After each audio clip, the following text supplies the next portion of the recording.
అంటే వాడేదో పెను తుఫాను సృష్టించాలి, బీభత్సం చేయాలి, నా సాక్ష్యం డ్యామేజ్ చేయాలను, లేదా నా ప్రాణం తీయాలని తిప్పలు పడిపోయాడు.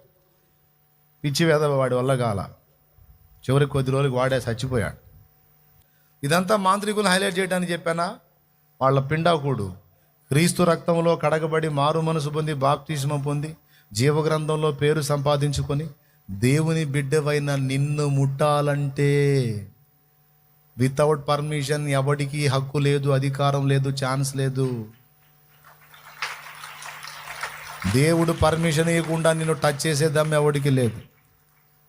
అంటే నువ్వేదో పెద్ద తోపు అని నీకు చెప్పట్లేదు, కానీ నీకు తోడై ఉన్నోడు తోపు, అది పాయింట్. దేవునికి స్తోత్రం కలుగును గాక. పెద్దగా చెప్పు.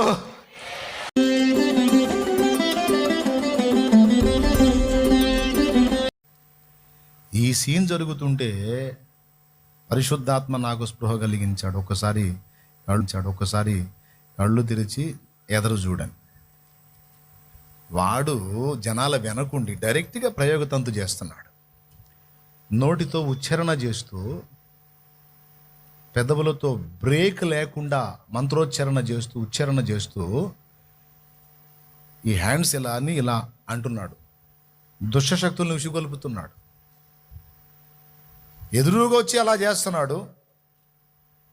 కాసేపు మళ్ళీ అటు వచ్చి, అది ఎల్ షేప్లో ఉంటుంది బజారు, కార్నర్లో నేను బలిపీఠం స్టేజ్ ఏర్పాటు చేయించాను.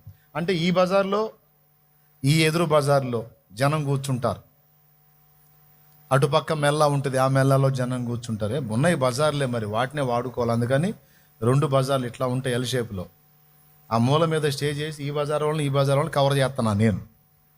వాడు కాసేపు అటు వస్తున్నాడు, కాసేపు ఈ బజార్లో ఈ జనం వెనక సైడ్కి వచ్చి ఇటు ఉసిగొలుపుతున్నాడు. ఉచ్చారణ చేస్తూ హ్యాండ్స్ని ఇలా అంటున్నాడు. నేనేమనుకుంటున్నానంటే వీడు లుంగి అడిగాడు, నేను ఈ లేదు, అందుకని ఈ ముసలోడు మెంట్లోడు అనుకుంటా తిడతన్నాడు అనుకుంటున్నాను. నేను నన్ను తిడతన్నాడు అనుకుంటున్నా. కాదు, వాడు ప్రయోగం చేస్తున్నాడు.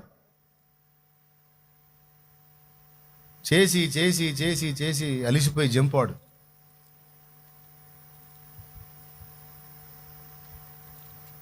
చివరికి ఏంది వేదిక మీదనే కూర్చోబెట్టాలని, పడగొట్టాలనేది వాడి తిప్పలు. అంత సీను వాడుకుందా? ప్రభు సెలవు లేకుండా ఎవడు ముట్టగలడు? ముట్టి ఎవడు బ్రతికి బట్టగట్టగలడు? చచ్చిపోయి డెడ్ బాడీ లోపలుండి 3వ రోజు గుర్తించారాన్ని. చచ్చి శవమై 3 రోజులు మురిగిపోతే 3వ రోజు గుర్తుపట్టి మున్సిపాలిటీ వాళ్ళు తీశారు బయటకు వాడిని.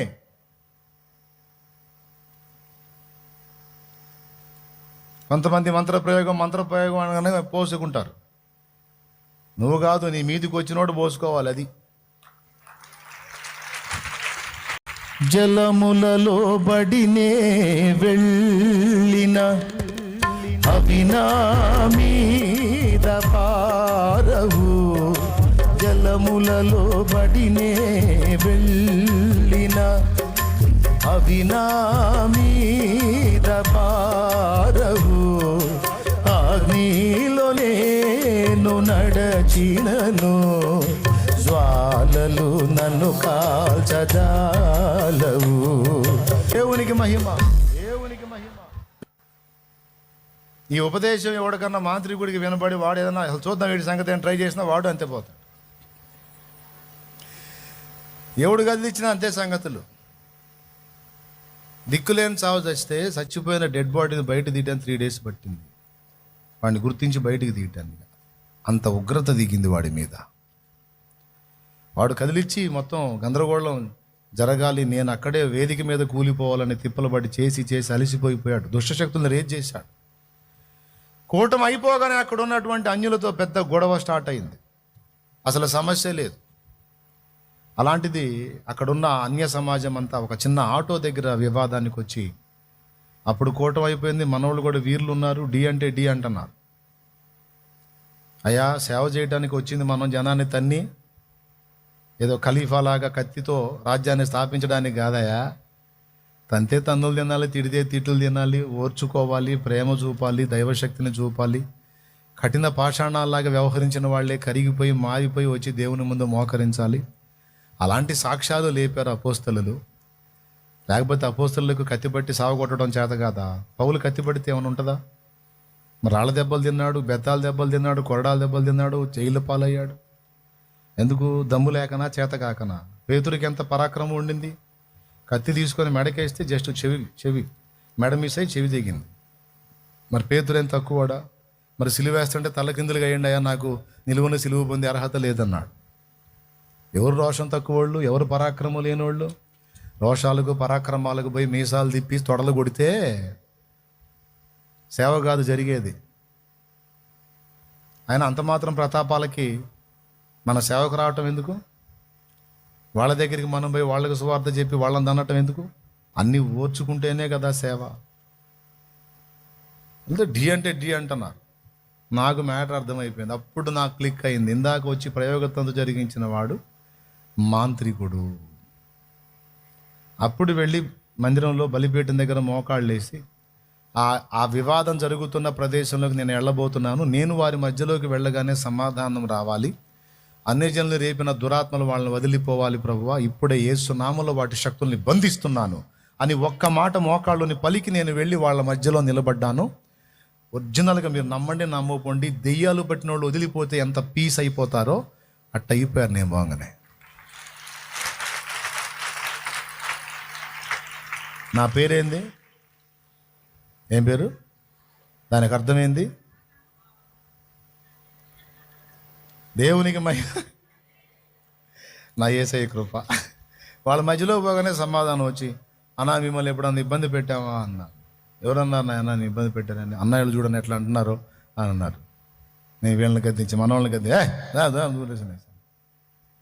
పోయి ఫస్ట్ మన వాళ్ళని గద్దించి కానీ వాళ్ళు కూల్ అయ్యారు. చక్కగా సమాధానంగా ఏమన్నా తెలుసా, పెట్టండి అన్న ఏమైంది, ఒకటి కాదు 4 పెట్టుకోండి ఏమైంది అనుకుంటూ పోయారు. అంటే వాడు ఏదో పెను తుఫాను సృష్టించాలి, బీభత్సం చేయాలి, నా సాక్ష్యం డ్యామేజ్ చేయాలను, లేదా నా ప్రాణం తీయాలని తిప్పలు పడిపోయాడు. పిచ్చి వేద వాడి వల్ల కాల. చివరికి కొద్ది రోజులకి వాడే చచ్చిపోయాడు. నేను చెప్పేది అసత్యము కాదు, సత్యమే, నిజముగా ప్రాక్టికల్గా. ఇప్పుడు చెప్పండి, మంత్రప్రయోగ కొడుకులు ఎందుకు ఇవన్నీ తీసుకుంటారు అంటే, వినండి, కుక్కలు ఎంతమందికి తెలుసు? తెలుసు కదా. పోలీస్ కుక్కలు ఎంతమందికి తెలుసు?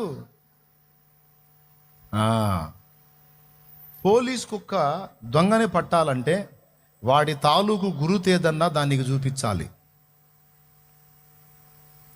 అర్థమైందా? వాడి నడిచినటువంటి అడుగుల స్మెల్, లేదా వాడు పట్టుకున్న వస్తువు స్మెల్, లేదా వాడు వాడిన వస్త్రం స్మెల్, లేదా వాడి జుట్టు ఎక్కడన్నా పడితే దాని వాసన.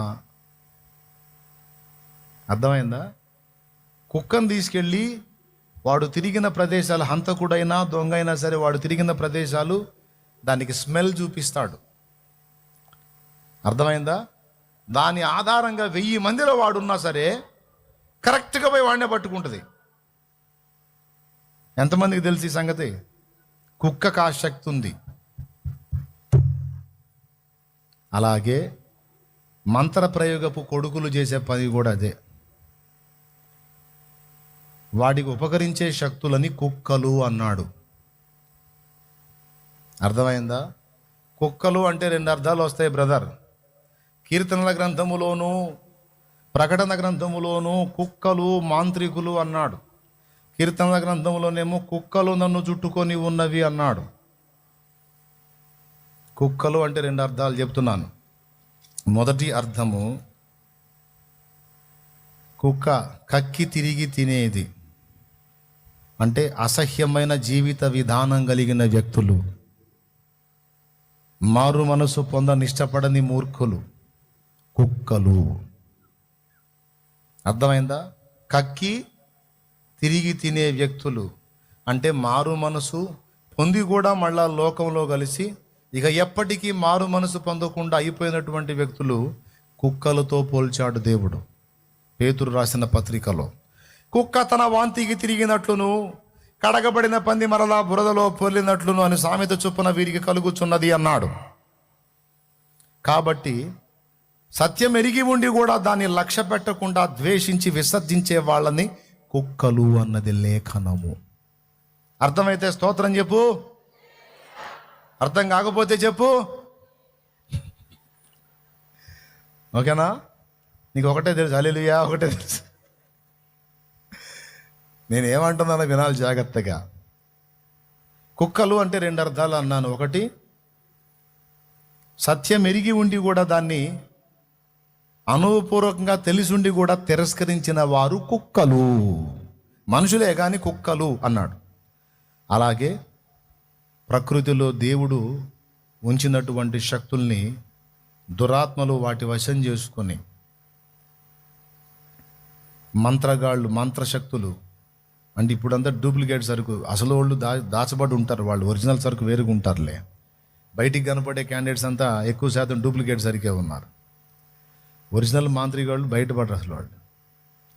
ఆ మంత్ర ప్రయోగపు కొడుకులు, ఒక పోలీసు వాడు కుక్కను వినియోగించి ఒక నేరగాడిని పట్టుకున్నట్టు, ఈ మంత్ర ప్రయోగపు కొడుకులు ఈ దుష్ట శక్తులను, ఏవైతే శక్తులు ఉన్నాయో ప్రకృతిలో, ఆ శక్తులను వశపరుచుకొని, ఎట్లా వశమవుతాయి? దురాత్మలు ఉన్నాయి కదా, ఆ దురాత్మలు ఆ శక్తులను వశపరుచుకోవడానికి వీడికి అవగాహన కల్పిస్తాయి. తద్వారా ఆ శక్తుల్ని వీడు వశపరుచుకొని ఎవరినైతే బాధించాలనుకున్నాడో, వేధించాలనుకున్నాడో, నష్టపుచ్చాలనుకున్నాడో వాళ్లకు సంబంధించినవి కొన్ని వీటికి చూపిస్తాడన్నమాట. కుక్క యాజ్ ఇట్ ఈజ్గా వాసన బట్టి వెళ్ళి దాడి చేసినట్టు. ఇక దీనికి నేను మంచి చేస్తున్నానా చెడు చేస్తున్నానో అనవసరం. వాడు యజమానుడు ఏదైతే చూపించాడో దాని ప్రకారం వెళ్ళి ఈ నెగిటివ్ ఫోర్స్ అనేది వ్యతిరేకంగా వాడిని దాడి చేసే అవకాశం ఉంది, బాధితుడిని. అందుకే మాంత్రికులకు ముందు కుక్కలు అన్నాడు. అంటే వాడు ప్రయోగించేటువంటి శక్తులే కుక్కలు. ఎంతమందికి అర్థమైంది? ఇదంతా మాంత్రికులు హైలైట్ చేయడానికి చెప్పానా?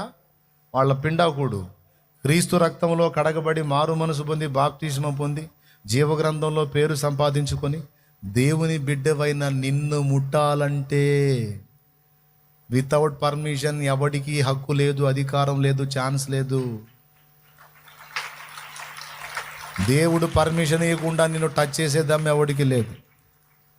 అంటే నువ్వేదో పెద్ద తోపు అని నీకు చెప్పట్లేదు, కానీ నీకు తోడై ఉన్నోడు తోపు, అది పాయింట్. దేవునికి స్తోత్రం కలుగును గాక. పెద్దగా చెప్పు. నీకు తోడై ఉన్నవాడు, అన్ని శక్తులకు పైన ఉన్నవాడు, శక్తుల మీద అధికారం పొందినోడు, అది పాయింట్. అర్థమైందా? ఆయన శక్తుల మీద అధికారం పొందాడంట. ఇప్పుడు ఏ శక్తినైనా నిర్వీర్యపరచగలడు, ఉత్తేజపరచగలడు. దేన్నైనా అమలు చేయగలడు, రద్దుపరచగలడు. దేనికైనా ముందుకు వెళ్ళడానికి అవకాశం ఇవ్వగలడు, ఏయ్ అని కంట్రోల్ చేయగలడు. ఇప్పుడు చెప్పు. అన్ని నామముల కన్న పైనామము యేసుని నామము, ఎన్ని తరములకైన కొనియాడదగినది క్రీస్తేసు నామము. యేసు నామము జయం జయము, సాతాను శక్తులు లయం లయము. కుక్కలు, మాంత్రికులు, వాళ్ళు వినియోగంలో తెచ్చుకునే శక్తులు. ఇది 2. ఇప్పుడు ముచ్చటగా 3వది అన్నమాట. ఇది భక్తిలో ఉన్న శక్తి. దేవునికి స్తోత్రం కలుగును గాక. ఎందులో ఉన్న శక్తి? భక్తిలో శక్తి ఉంది అనేది క్లియర్గా మనం గుర్తుపట్టాలి. ఇది దైవజనులకి, విశ్వాసులకి, పరిచారకులకి, ప్రభువులో ఉన్న వాళ్ళకి అందరికీ తెలియాలి. నేను చెప్పానా? పౌలు చెప్పాడు. పైకి భక్తి గలవారి వలె ఉండి దాని శక్తిని ఆశ్రయించని వారు, అంటే ఈ శక్తి ఎక్కడ ఉంది? భక్తిలో ఉంది. భక్తిలో ఏముంది? అక్షరాల శక్తి ఉంది. అది ఎంత శక్తి అంటే భూమి ఆకాశములకు, సాతాను, దురాత్మ, దయ్యము, శక్తులు సమస్తమునకు పైన ఎవరున్నారో ఆయనను కదిలించగల శక్తి, ఆయనను ప్రభావితం చేయగల శక్తి, ఆయనను ఆకర్షించగల శక్తి. ఆయనే దిగి వచ్చి మనకు సహకారుడై పని చేసి పెట్టడానికి దేవుణ్ణే వాడే శక్తి, దేవుణ్ణే వినియోగించే శక్తి భక్తిలో ఉంది బిడ్డలారా. దేవుణ్ణి నువ్వు ఆలోచించినప్పుడు సహజంగా దేవా నన్ను వాడుకో, దేవా నన్ను వాడుకో అని ప్రార్థన చేస్తాం. దేవుడు నిన్ను వాడుకోవాలి, దేవుడు నీ చేత పని చేయించాలి, దేవుడు తన చేతిలో పాత్రగా నిన్ను వాడుకోవాలి. కానీ నీకు తెలుసా, నువ్వు నేను మనం దేవుణ్ణి కూడా వినియోగపరచవచ్చని. నిన్ను నన్ను వాడుకోవడానికి ఇష్టపడే దేవుడు నీ కోసం నా కోసం ఆయన కూడా వాడబట్టానికి ఇష్టపడతాడు. ఇది బైబిల్ చెప్తున్న సత్యం. దేవునికి మహిమ. కొరింథీయులకు రాసిన మొదటి పత్రిక 2వ అధ్యాయము 1వ వచనంలో ఇలా ఉంది: సహోదరులారా, నేను మీ యొద్దకు వచ్చినప్పుడు వాక్చాతుర్యముతో గాని జ్ఞానాతిశయముతో గాని వచ్చిన వాడను కాను. నేను యేసుక్రీస్తును అనగా సిలువ వేయబడిన యేసుక్రీస్తును తప్ప మరి దేనిని మీ మధ్య నెరుగుకుందునని నిశ్చయించుకొంటిని. మరియు బలహీనతతోనూ భయముతోనూ ఎంతో వణుకుతోనూ మీ యొద్ద నుంటిని. మీ విశ్వాసము మనుషుల జ్ఞానమును ఆధారము చేసుకొనక దేవుని శక్తిని ఆధారము చేసుకుని ఉండవలెనని నేను మాటలాడినను సువార్త ప్రకటించినను జ్ఞానయుక్తమైన తీయని మాటలను వినియోగింపక పరిశుద్ధాత్మయు దేవుని శక్తియు కనపరచు దుస్తాంతరములనే వినియోగించి తిని. పరిశుద్ధాత్మ దేవుని శక్తి. పరిశుద్ధాత్మను ఆయన అగుపరిచే శక్తిని అదే వినియోగపరిచాను అన్నాడు. దీన్ని అందరూ పట్టుకోవాలి. అది ఇప్పుడు పాయింట్. ఇప్పుడు ఈ లోకము, మనుషులు, సమస్తము కూడా దుష్టుని యందు ఉన్నది. ఇక్కడ నీకు న్యాయం చేసేవాళ్ళు తక్కువ, అన్యాయం చేసేవాళ్ళు ఎక్కువ. ఆఖరికి న్యాయాధిపతులుగా కూర్చున్న వాళ్ళల్లో కూడా అన్యాయస్తులైన న్యాయాధిపతులే ఉన్నారు. సమాజాన్ని రక్షించాల్సిన వాడే సావగొడుతుంటే దిక్కెవుడు? సమాజానికి న్యాయముగా తీర్పు తీర్చాల్సిన వాడే అన్యాయం చేసినప్పుడు ఇంకా దిక్కెవుడు? నాకు అన్యాయం జరుగుతుంది, సమాజంలో వ్యక్తులు నాకు అన్యాయం చేస్తున్నారు, అయ్యా న్యాయాధిపతి న్యాయం చేయమంటే ఆ న్యాయాధిపతి కూడా మెజారిటీకి కొమ్ము కాసి దీనిలోకి అన్యాయం చేసే దిక్కుమాలిన తీర్పులు ఇచ్చేటువంటి దౌర్భాగ్య స్థితికి న్యాయ వ్యవస్థ వెళ్ళినప్పుడు మనుషుడు ఇంకేం చేయగలడు? ఎవరిని ఆశ్రయించాలి? అందరికీ పైన న్యాయాధిపతి ఉంటే న్యాయాధిపతే పొల్యూట్ అయిపోయినప్పుడు ఇంకెవరిని గద్దించాలి? గతి లేదు. అసలు సుప్రీం ఎవరైతే ఉన్నాడో, అసలు న్యాయాధిపతి ఎవరున్నారో ఆయననే గదిలించాలి. అవునా? ఈ లోకంలో ఎవరి వలన రక్షణ లేదు, ఎవరి వలన భద్రత లేదు. లోకములో మనకు న్యాయము జరగనప్పుడు, లోకములో మనకు అన్యాయమే జరుగుతున్నప్పుడు మనం నీతిగల న్యాయాధిపతిని ఆశ్రయించడంలో తప్పు లేదు బిడ్డలారా. అదే అవసరం. ఇప్పుడు ఆయన వినియోగంలోకి రావాలి, ఆయన లైన్లోకి రావాలంటే ఏం చేయాలి? మన యుక్తులు కాదు, భక్తి కావాలి. భక్తి భక్తి భక్తి భక్తి. మాంత్రికుడికి దుష్టశక్తులు అందుబాటులోకి రావాలంటే వాడు కొన్ని ఉపాసనలు చేయాలి, కొన్ని ఉపాసించాలి, వాడు కొన్ని చేయాలి. వాడు కొన్ని సైతానుగాడు సంతోషపడేటట్టు, సైతానుగాడిని మెప్పించడానికి కొన్ని పనులు చేయాలి. అర్థమైందా? ఇప్పుడు అఘోరాలు ఉన్నారు. అఘోరాలు చేసే భక్తిలో వాళ్ళు దేవుడు అనేవాడు వాళ్ళు అంటున్నారు. ఆ వశపరుచుకోవాలంటే పంచమకారాలు లైన్లో తెచ్చుకోవాలంటారు. పంచమకారాలు అంటే 5 మాలు: మద్యం, మైథునం, మంత్రం, ముద్ర, మాంసం. వీటిని పంచమకారాలు అంటారు. ఈ 5 వాడు చేయాలి. చేస్తే వాడు ఎవరికి మోకుతున్నాడో అతడు వశమవుతాడు, దీవిస్తాడని వాళ్ళు చెబుతారు. కానీ అంతర్లీనంగా వేరే విషయాలు ఉంటాయిలే. అవి ఎవరికి తెలియలే కానీ వాళ్ళు చేసేవి. అమాయకులు నమ్ముతారు కానీ కాస్త మనకు ఆ విషయాల్లో కొంచెం అవగాహన ఉంది కనుక మనం అంత తేలిగ్గా నమ్మంగా. ఏం చెప్పాను? 5 చెప్పాను. ఏం చెప్పాను? మొట్టమొదటిది మద్యం. అంటే అది గంజాయి కావచ్చు, మందు కావచ్చు, అది ఏ విధమైనదైనా అతడు తీసుకోవాలి. మైథునము అంటే లైంగిక చర్య, మైథునం సంపర్క చర్య. 3 మంత్రోచ్చరణ. 4 ముద్ర. అర్థమైందా? ఉపాసన చేసేటప్పుడు వేయవలసినటువంటి ముగ్గు ముద్ర, వాడు కూర్చునే సిట్టింగ్లో వేసేటువంటి ముద్ర. అట్లా ఈ ముద్ర అంటే దానికి మళ్ళీ వేరే వేరే అర్థాలు ఉన్నాయి, అదొక వర్ణన. సో ముద్ర 4వది. 5వది మాంసం. ఆ మాంసం కూడా ఎవరిది? ఇప్పుడు యూట్యూబ్లో నెట్లో అవి కూడా లేకుండా చేశారు. డైరెక్ట్గా శవాలను తింటారు అఘోర. మనుష్య మాంసం, అది అందరికీ తెలిసిన విషయం. ఇవన్నీ చేయాలన్నమాట. ఇన్ని ఇప్పుడు సరే మిగిలినవి అంటే ఓకే, మనుష్య మాంసం తినటం అనేది ఎంత హేయమైన క్రియ. కానీ తినాలి. అలాగే ఈ మాంత్రిక విద్యలో ఇంకా రకరకాలు ఉన్నాయి. హేయమైనవి తినాలి. ఇంకా చెప్పాలంటే మీరు అసహించుకోవద్దు, అశుద్ధాన్ని కూడా తినాలి. అర్థమైందా?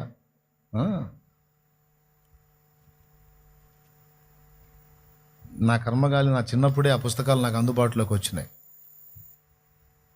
నాకు ఎందుకంటే ఇప్పుడు ఈ దశలో ఆ సబ్జెక్టు ప్రజలకు అవసరం కాబట్టి ఇప్పుడు నాకు ముందే అవన్నీ కూడా అందుబాటులోకి వచ్చి నేను స్టడీ చేసేటట్టు చేసి ఆ చండాలం అంతా. ఇంత హేయమైన క్రియలు చేసి వాడు సాతాను ఒప్పించాలి. అర్థమైందా? ఎంత హేయమైన విషయం అండి అది. ఇవన్నీ కూడా దుర్వ్యసనాల కిందను పాపము కిందను వస్తాయి. రక్తము కూడా తినాలి, బ్లడ్ తినాలి. కానీ అక్కడ ఏవైతే భక్తి పేరుతో దేవుడి పేరుతో చేసి వేరే వేరే శక్తుల్ని ఆవాహనం చేసుకొని ప్రయోగతంతులు జరిగిస్తున్నారో, అదేవిధంగా దేవుణ్ణి వశపరుచుకోవాలంటే వాటన్నిటిని విసర్జించాలి. అర్థమైందా? అక్కడ ఏంది? పాపం చేయాలి, ఇక్కడ పాపము విసర్జించాలి. అక్కడ మద్యం తాగాలి, ఇక్కడ మద్యం విసర్జించాలి. అక్కడ మంత్రోచ్చరణ, ఇక్కడ యాకోబులో మంత్రము లేదు. అక్కడ ముద్రలు, ఇక్కడ ఏ ముద్ర లేదు. అక్కడ మనుష్య మాంసం, ఇక్కడ మాంసము, అదే మనుష్య మాంసము, రక్తము నిషిద్ధము. ఓకేనా? అక్కడ ఇష్టారాజ్యం, ఇక్కడ పవిత్ర జీవితం. అక్కడ కాఠిన్యం, ఇక్కడ ప్రేమ.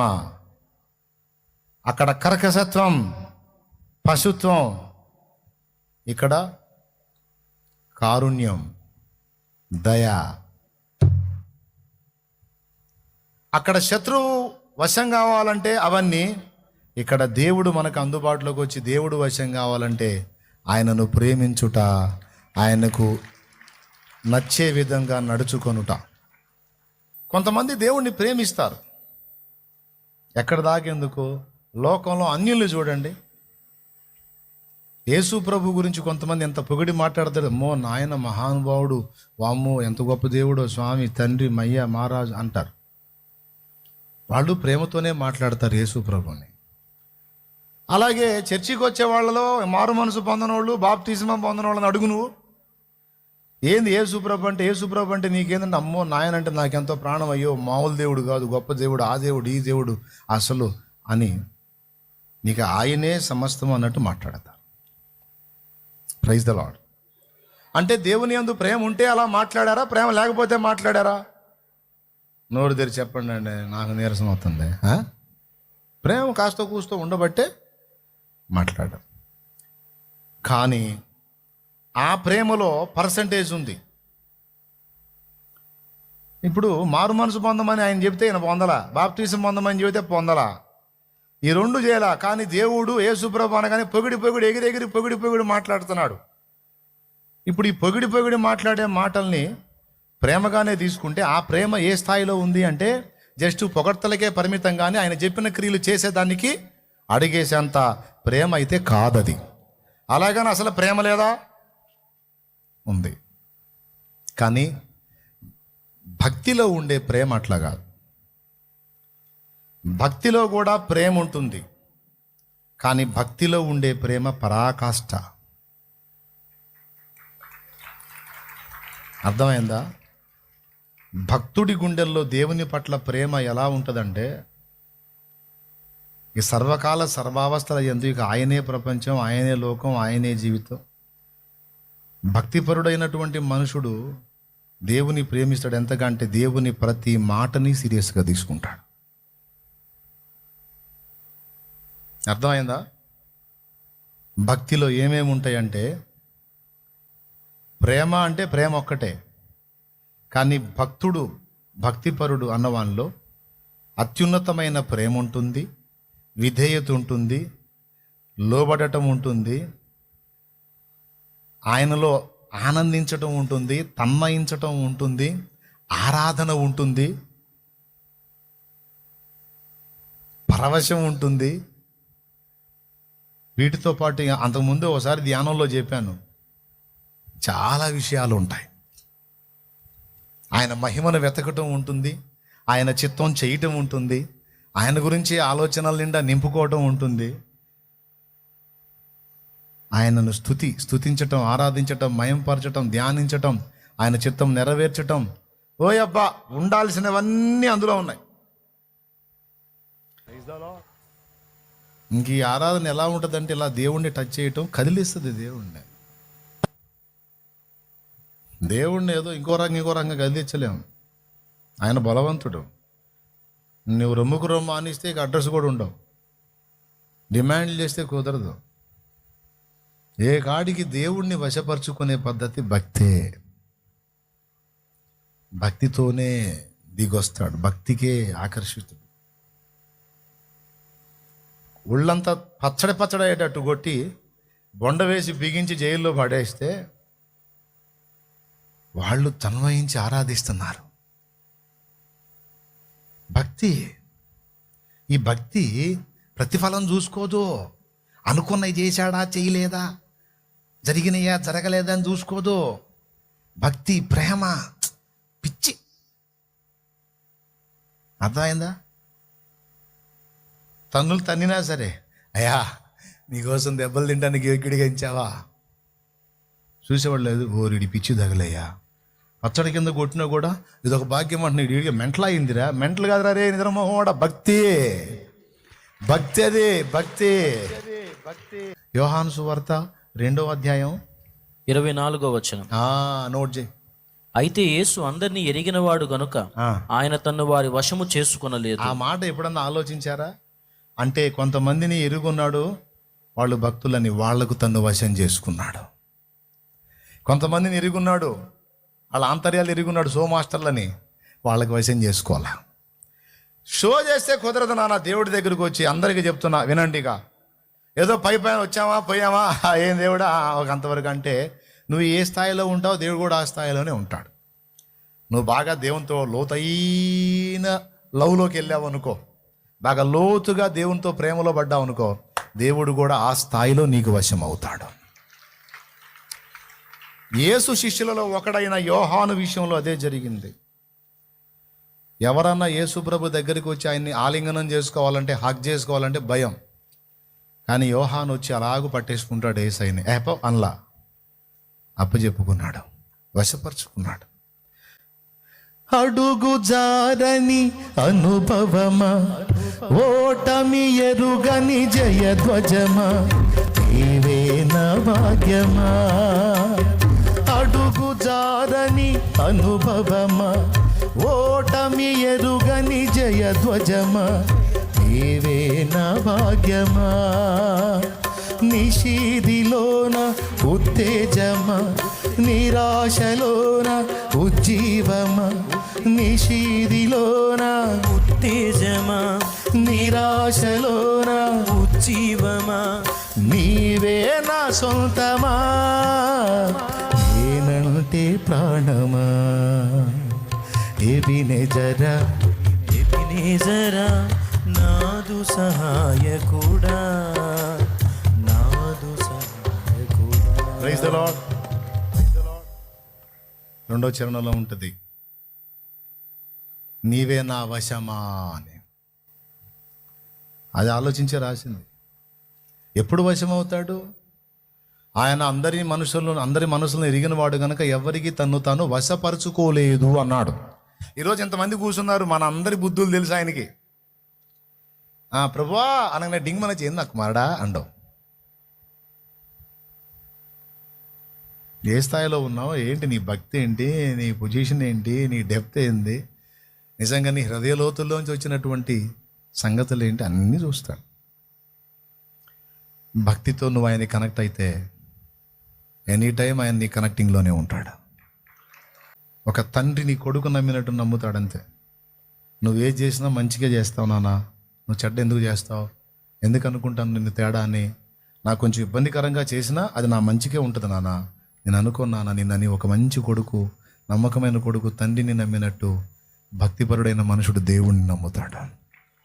నానా నువ్వు ఏది చేసినా నా మంచిగా నాన్న, కాబట్టి నాకు లాభం తెస్తే నువ్వు దేవుడివి, నష్టం తెస్తే దేవుడివి కాదు నాన్న, అసలు వాటికి సంబంధమే లేదు. నీ మనసు మంచిది, నీ వ్యక్తిత్వం సౌందర్యవంతమైంది, అది నాకు ఒక ఆకర్షణీయమైనది. భక్తి సిగ్గు పట్టించుకోదు. ఎంత స్థాయి అంటే తన ఒంటి మీద బట్టలన్నీ చీరి చించేసి రాళ్లతో కొట్టి, కొరడాలతో కొట్టి, బెత్తాలతో కొట్టి రోడ్డుకి ఏడిస్తే గుడ్డలన్నీ చినిగిపోయి గందరగోళం అయితే కూడా ఆ సిగ్గును పట్టించుకోలేదు. మొన్న ఒక వీడియో చూశాను నేను. యేసు నిన్ను ప్రేమిస్తున్నాడు, యేసు నీకు విడుదలనిస్తాడు, స్వాతంత్ర్యం ఇస్తాడు, యేసు నిజమైన దేవుడు త్వరలో రాబోతున్నాడు, ప్రజలారా తెలుసుకోండి ఒక చేతిలో స్పీకర్ పట్టుకొని మైక్ పట్టుకొని చెబుతుంటే ఆడోళ్ళు వచ్చి ముఖం మీద తీసి పెట్టామని కొడతారు. వాస్తవంగా ఎంత అవమానం అది. ఉమ్మేసిద్దామా హక్తు అని ఉమ్మిద్ది. ఆయన ఏమంటాడు తెలుసా, మాట్లాడతానే ఆమె ఎప్పుడైతే దెబ్బ కొట్టి ఉమ్మిందో గాడ్ బ్లెస్ యూ అని, ప్రజలారా సిస్టర్ గాడ్ బ్లెస్ యూ అని చెప్పి మళ్ళీ ప్రజలారా అని సువార్త చెబుతుంటాడు. నిన్నొక్క మాట అంటే నన్నొక్క మాట అంటే ఆగిద్ది మనకి. ఎవడినమన్నాడు రా నిన్ను, రే ఇట్లా స్పీకర్ పట్టుకోరా, ఇమ్మాయికి పట్టుకో, ఇట్రారా, ఎందుకు ఊసావరా, ఎందుకు కొట్టావట్రా, ఏమనుకుంటున్నావురా, పెద్ద తోపు అనుకుంటున్నావా నువ్వు, అరే ఫోన్ చేయండి రా, మన వాళ్ళందరూ ఫోన్ చేయండి, వీటి సంగతి తెలుద్దాం అంటే అమ్మో రౌడీలాగా మారిపోయి. అవునా? అవమానం ఫీల్ అయిపోతాం, సిగ్గు షై ఫీల్ అయిపోతాం. కానీ భక్తి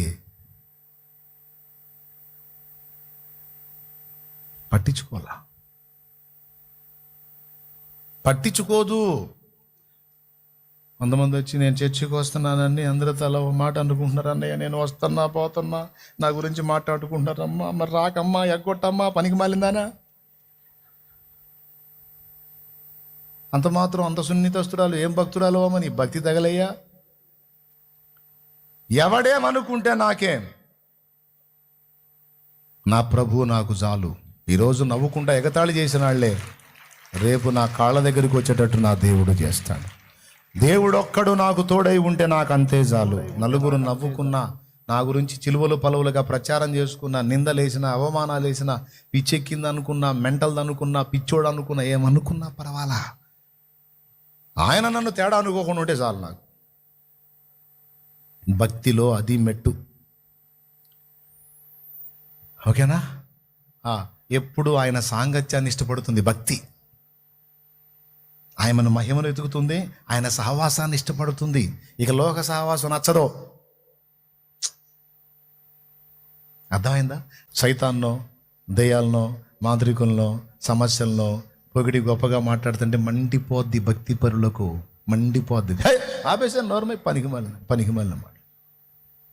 ఊరక దెయ్యాలంటావు, సైతాన్ అంటావు, మాంత్రికులు అంటావు, భూతాలు అంటావు, సమస్యలు అంటే వాటన్నిటికంటే గొప్పవాడు నా దేవుడు. ఆపు నీ సోది, ఆపు. చెప్పు యేసయ్య గురించి చెప్పు, యేసయ్య ప్రేమ గురించి చెప్పు, యేసయ్య శక్తి గురించి చెప్పు, ఆయన బలం గురించి చెప్పు. ఆయన బాహువు ఏంటి, ఆయన ఏంది, ఆయన తోడై ఉంటే మనకి, ఆయనలో ఉంటే మనం ఏడాడు సోది అంతా జీవితం. ఇది అథవాగా నాకు వాడు సైతాన్ గాడు గొప్పవాడా, పెద్దవాడేం తోప, తన్నులు తిన్నాడు, పళ్ళు రాలిపోయినాడు వాడు. ఓడిపోయినాడు వాడి గురించి చెబుతావేనా? గెలిచిన జయించిన జయశాలి నా ప్రభు, జయశీలుడు నా ప్రభు.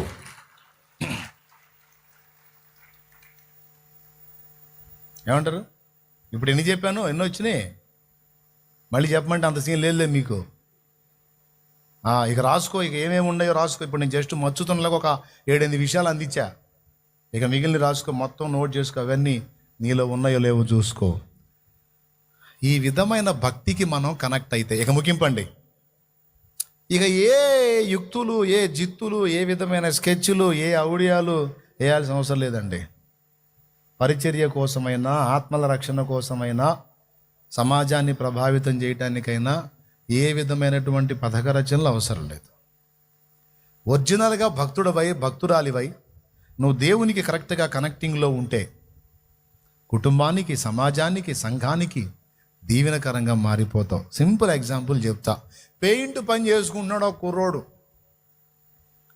పెయింట్ పని చేసుకుంటున్నాడు ఒక ఇంట్లో. అన్యులు దాదాపు కొన్ని సంవత్సరాల నుంచి మంచంలోనే ఉంటున్న ఒక వ్యక్తి ఉంది ఆ ఇంట్లో. ఇక్కడే వస్తాడు నా ఆత్మీయ బిడ్డ. పెయింట్ వేసుకుంటున్నాడు ఆ ఇంట్లో. కూలికి పోయాడు పనికి, పాపం బిడ్డ.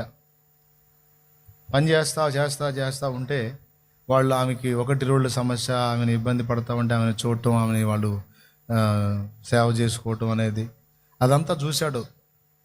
అక్కడే 2-3 రోజులు పని పడింది. చూసి 1-2 రోజులు అబ్జర్వ్ చేసి ఒకరోజు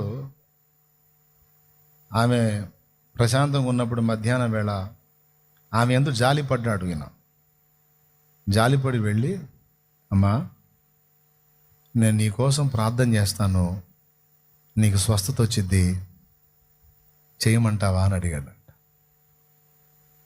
నీ బాధ చూడలేకపోతున్నాను నేను, సంవత్సరాల నుంచి ఇట్లనే ఉన్నావంట కదా నువ్వు అంటే. ఆమె కనీసం లేచి కూర్చోలేదు, మంచం మీదే పడకే. చేయమంటావా అని అడిగితే చెయ్యయ్యా అందంట. అక్కడే మోకాళ్ళుని ప్రార్థన చేశాడు.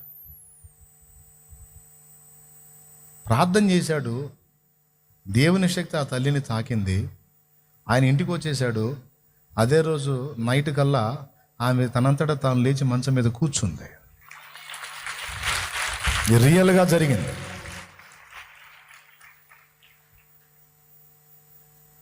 ఆమె కూర్చోవటం చూసి ఫ్యామిలీ మెంబర్స్ ఆశ్చర్యపోయారు. కరడగట్టినటువంటి విగ్రహారాధికులు యేసుప్రభుని ఒప్పుకోరు. ఆశ్చర్యపోయారు. ఏం జరిగింది, ఏం లేచి కూర్చున్నావు, ఏంది లేవవుగాను అంటే, మధ్యాహ్నం అప్పుడు అబ్బాయి రంగులేసే అబ్బాయి ప్రార్థన చేశాడు, యేసుప్రభుకి ప్రార్థన చేశాడు నా గురించి. ఏందో నాకు శక్తి వచ్చినట్టు అనిపించింది. నాకేందో ఇప్పుడు లెగుస్తుంటే నా బాడీ సహకరిస్తుంది, కూర్చున్నాను, నాకు కొంచెం ప్రశాంతంగా ఉందా. మరుసటి రోజు మనోడు పోయేసరికి పట్టుకున్నారు. అయ్యా పని తర్వాత చేద్దాం రా, నువ్వు నిన్నేదో ప్రార్థన చేసావంటగా, మమ్మల్ని వేసి కూర్చుందయ్యా, అయ్యా ఇంకొకసారి ప్రార్థన చేయాలి. మళ్ళీ వెళ్ళి మోకాళ్ళుని మళ్ళీ ప్రార్థన చేశాడు కన్నీళ్లతో. ఆ రోజు అయిపోయింది. చిన్నగా కూర్చున్నది లేచి అడుగులేయటం మొదలుపెట్టింది. సంవత్సరాలుగా మంచంలో ఉన్న మనిషి. ఆయన పాస్టర్ కాదండి, బోధకుడు కాదండి, ప్రసంగీకుడు కాదండి, పెయింట్ పని చేస్తున్న విశ్వాసం అండి. కానీ నేను అతనిలో ఒకటి గుర్తించానండి, దేవుడే అతని ప్రపంచం అండి. దేవుడే అతని ప్రపంచం అండి. నిజం. పని ఉంటే పనికి వెళ్తాడు, ఖాళీ ఉంటే ప్రార్థనా తోటలో కనపడతాడు. నాకు ఎక్కువ ఎవరు గుర్తించారా, గుర్తించలేదా, ఆఖరికి నేను వస్తున్నా పోతున్నా నేను కూడా అతన్ని పట్టించుకున్నానా, పట్టించుకోలేదా చూడడు. ఏదన్నా బాధ్యత అప్పచెబితే, పని అప్పచెబితే నమ్మకంగా వెళ్ళి పని చేస్తాడు. ఏది అప్పచెప్తే ఆ పని అంకితమై అది కంప్లీట్ అయిన దాకా చేస్తానే ఉంటాడు. అప్పచెప్పిన పని నమ్మకంగా చేస్తాడు, అంతవరకే. ఇక నా నుంచి గుర్తింపులు, ఘనతలు కూడా కోరుకోడు. కనీసం కాసేపు నీతో మాట్లాడాలని కూడా అనడు. నేను వస్తున్నా పోతున్నా ఆయన దేవునితో మాట్లాడుకుంటాడు పక్కన కూర్చొని. నాకు చాలా ముచ్చట వేసేది. నిన్నగాక మొన్నటి దినాన ఆ సాక్ష్యం విన్నప్పుడు నా కళ్ళల్లో నీళ్లు తిరిగాయి. ఎందుకంటే నా దేవుడు పాస్టర్లకు కాదు, ప్రసంగికులకు కాదు, భక్తులకు వశమవుతాడు. భక్తులకు వశమవుతాడు. బిల్డప్ ఇచ్చేవాళ్ళకి కాదు, భక్తి పరులకు వశమవుతాడు. ఆయన్ని ప్రేమించే వారికి వశమవుతాడు. నేను చూడలే ఆ వ్యక్తిని ఖాళీగా, నేను చూడలే ఆ వ్యక్తిని బజార్లో పెట్టి జులాయిగా. ఒకప్పుడు అదే వ్యక్తి లోకానుసారంగా ఉంటూ నేను చూశాను. అదే వ్యక్తి లోకానుసారంగా వ్యసనాల్లో ఉంటూ నేను చూశాను. ఆ వ్యక్తి తర్వాత మారి క్రీస్తు కొరకు సాక్షి దేవుణ్ణి హత్తుకొని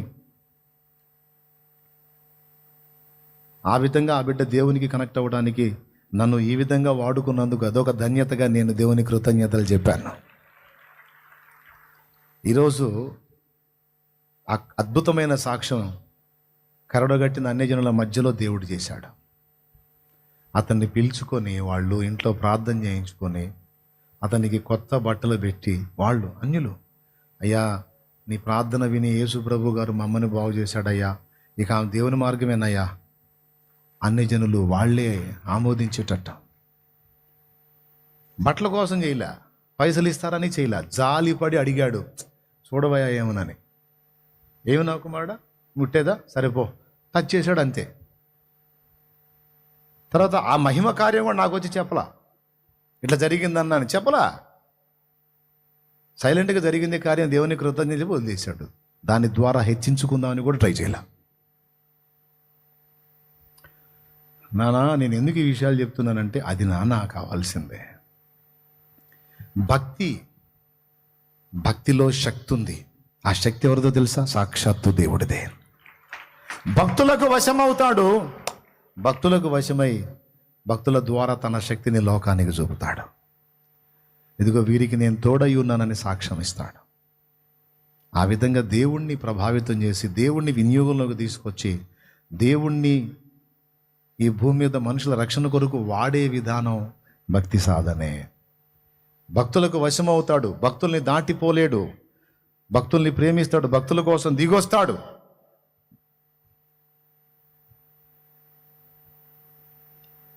అందుకే దావీదు అన్నాడు, భూమి మీద భక్తులే శ్రేష్ఠులు, వారు కేవలం నాకు ఇష్టలు అని.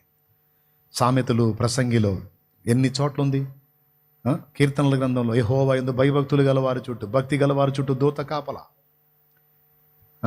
తన భక్తుల ప్రవర్తన ఆయన కాచును, యెహోవా భక్తుల మరణం ఆయన దృష్టికి విలువ గలది. ఓ అబ్బా, భక్తులు భక్తులు భక్తులు భక్తులు భక్తులు భక్తులు భక్తులు భక్తులు.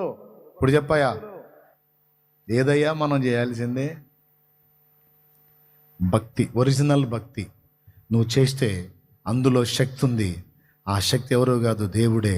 ఆయన్ని ఆశ్రయిస్తే ఆ శక్తి భూమి మీద కార్యాలు, నీ కుటుంబంలో కార్యాలు, నీ ఒంట్లో కార్యాలు, నీ ఇంట్లో కార్యాలు, నువ్వు తాకిన వాళ్ళ కార్యాలు, నువ్వు నడిచిన స్థలంలో కార్యాలు, నువ్వు అడుగుపెట్టిన ఇంట్లో కార్యాలు, నీ వస్త్రము స్పర్శిస్తే కార్యాలు, నీ చేతి వస్త్రం తగిలితే కార్యాలు. ఇవన్నీ జరగాలని భక్తి చేయమంటల్లా, ఎన్ని జరగాలని చేయమంటలా, ఆ విధంగా మహిమ పొందాలని భక్తి చేయమంటల్లా. మళ్ళీ అది వేషధారణ అయితే అయ్యి అసలు లక్ష్య పెట్టొద్దు. నువ్వు కనెక్ట్ అవ్వు దేవుడికి అంతే. దేవుణ్ణి బాగా తెలుసుకో, దేవుని వ్యక్తిత్వ సౌందర్యం తరచి తెలుసుకో, ఆయన ప్రేమను అర్థం చేసుకో, ఆయన ప్రేమను ధ్యానించు, త్యాగాన్ని ధ్యానించు, ఆయన బలాన్ని ధ్యానించు, శౌర్యాన్ని ధ్యానించు, నీతి ప్రవర్తన ధ్యానించు, న్యాయ విధులు ధ్యానించు. దేవుడే దేవుడే దేవుడే దేవుడే దేవుడే. దేవునికి కనెక్ట్ అవ్వు, దేవుని ప్రేమించావు. నా జీవితంలో నేను ప్రధానంగా తీసుకుంది అదే బిడ్డలారా. ఇంత కార్యం జరగాలి ఇదంతా దృష్టిలో పెట్టుకొని కాదు, నేను భక్తి సాధన చేసుకుంటా దేవునికి కనెక్ట్ అయ్యాను. దేవుడు ఇంత పని చేశాడు. ఇదంతా ఆయన కృపతో ఆయన చేసింది. ఇదంతా నా మహిమ కాదు, నా ఘనత కాదు, నా గొప్ప కాదు, నా తలకాయ కాదు. నన్ను ప్రేమించాడు, ఆయన ఈ కార్యం అంతా జరిగించాడు, ఈ విధంగా వాడుకున్నాడు. హల్లెలూయా హల్లెలూయా. రెండన్న మోకాళ్ళ మీదకి రెండు నాన్న. భక్తి భక్తి భక్తి. అసలు శక్తిని ఆశ్రయించాలంటే ముందు భక్తి ఉండాలి కదా. పైకి భక్తి గలవారి వలె ఉండి దాని శక్తిని ఆశ్రయించిన వారు భక్తి గలవారి వలె ఉంటారంట, కానీ వాస్తవంగా లోపల భక్తి ఉండదంట.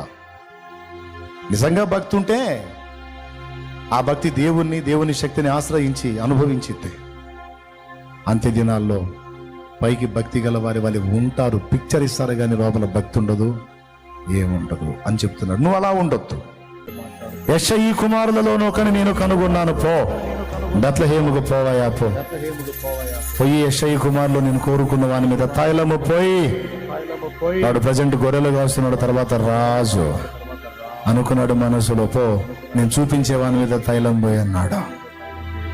నా తమ్ముడా, నువ్వు దేవునికి అందుబాటులోకి వెళ్ళి దేవునికి ఇష్టడవై భక్తితో దేవుని వశపరుచుకుంటే సమస్తాన్ని నీ కొరకు కదిలించే శక్తి ఆయనకుండే. అప్పుడు నువ్వు సమాజానికి దీవెనకరంగా మారగలవు. ఎప్పుడు దేవునికి వశమవుతావో, దేవుని వశం చేసుకుంటావో, అప్పుడు సమాజానికి, కుటుంబానికి, ప్రజలకు, నీకు నువ్వు కూడా ప్రయోజనకరంగా అప్పుడు మారగలవు. అలాంటి అద్భుతమైన భక్తిని సాధన చేసి దాని శక్తిని ఆశ్రయించి ఒరిజినల్ గా సేవ చేయి, ఒరిజినల్ గా ఆత్మల్ని సంపాదించు, ఒరిజినల్ గా సమాజాన్ని కదిలించు దైవ శక్తితో. ఆ కృప మనందరికీ తోడై ఉండాలి. పరిశుద్ధ ప్రభువా, ఎంత అద్భుతమైన విషయం, ఎంత అమూల్యమైన విషయం. జీవిత కాలానికి సరిపోయిన ఒక శ్రేష్టమైన సంగతి నా దృష్టికి తెచ్చా. చాలా కృతజ్ఞతలు, వందనాలు నా కన్న తండ్రి. మా బిడ్డలందరిని ఆశీర్వదించండి. చాలా విలువైన విషయాలు అందించారు. సమాజం నశించిపోతుంది. త్రాగుడు, వ్యభిచారము, జోదము, దొంగతనం, నరహత్య, మాంత్రిక విద్య, విగ్రహారాధన, ఘోరమైనటువంటి పరిస్థితుల్లో, సత్యమెరుగని స్థితిలో ప్రజలు నశించిపోతున్నారు. వారిని దర్శించి వారి మనోనేత్రాలు వెలిగించు, వాస్తవం వారికి తేట తెల్లమయ్యేటట్టుగా వారిని భక్తిలోకి నీ వైపుగా ఆకర్షించు. నీ పిల్లలంగా మేము కూడా భక్తిలో పరాకాష్ఠ స్థాయికి చేరాలి, భక్తిలో ఎదుగుతూ ఉండాలి. భక్తి ఇంత శ్రేష్టమైంది కాబట్టి దేవ భక్తి విషయంలో నీకు నీవే సాధకము చేసుకో తిమోతి అని పౌలు తిమోతికి రాశాడు. భక్తిలో ఉన్న దినుసులన్నీ నాలో ఉండాలి. దేవా, భక్తి పరురాలిగా, భక్తి పరుడుగా మేము ఉండి సమాజాన్ని రక్షించాలి, కుటుంబాలను రక్షించాలి, మనుషుల్ని నీ వైపు త్రిప్పాలి ప్రభువా. అలాంటి లోతైన భక్తి, లోతైన ఆత్మీయత మాకు దయచేయి. మా బిడ్డలందరినీ కూడా ఆశీర్వదించు. ఏ శ్రమలో, బాధలో, వేదంలో, దుఃఖంలో, కష్టాల్లో, కన్నీళ్ళలో, అప్పుల్లో, జబ్బుల్లో, శోధనల్లో, ప్రయత్నాల విఫలతలో నలిగిపోతున్నారో యేసు నామములో విడుదల కలిగి గొప్ప సమాధానము, గొప్ప ఆనందము, గొప్ప ఆశీర్వాదము ఈ బిడ్డలు అనుభవించినట్లు క్రియేట్ చేయి. అవన్నీ అసలు ఏం పట్టించుకోకుండా నీకు కనెక్ట్ అయిపోవాలి, నీకు అనుసంధానం కావాలి, నీకు అంకితం కావాలి, నీతో లోతైన సంబంధం ఏర్పరచుకోవాలి. నీ సాహచర్యంలో నిన్ను ప్రేమించి నీతో అంటుకట్టబడిన అనుభవంలో వర్ధిల్లాలి. నిజమైన భక్తి, ఆత్మీయత, ఆసక్తి నాకు దయచేయమని ఇక్కడున్న యవనస్తులైన బిడ్డలు, చిన్నలు, వృద్ధులు, పెద్దలు, స్త్రీలు, పురుషులు, బిడ్డలందరినీ కూడా ఆ విధంగా బలపరచమని, భక్తి సాధన మాకు నేర్పమని, నాతో మాట్లాడినందుకు కృతజ్ఞతాస్తుతులు చెల్లిస్తూ, ఎన్నో విలువైన విషయాలు మా దృష్టికి తెచ్చినందుకు స్తోత్రాలు చెల్లిస్తూ, 3 విధములైన శక్తుల గురించి మాట్లాడినందుకు స్తోత్రాలు చెల్లిస్తూ, అందులో భక్తిలో శక్తి మేము సాధన చేస్తాం. కృపణ్యం యేసు నామములో తండ్రి, ఆమేన్.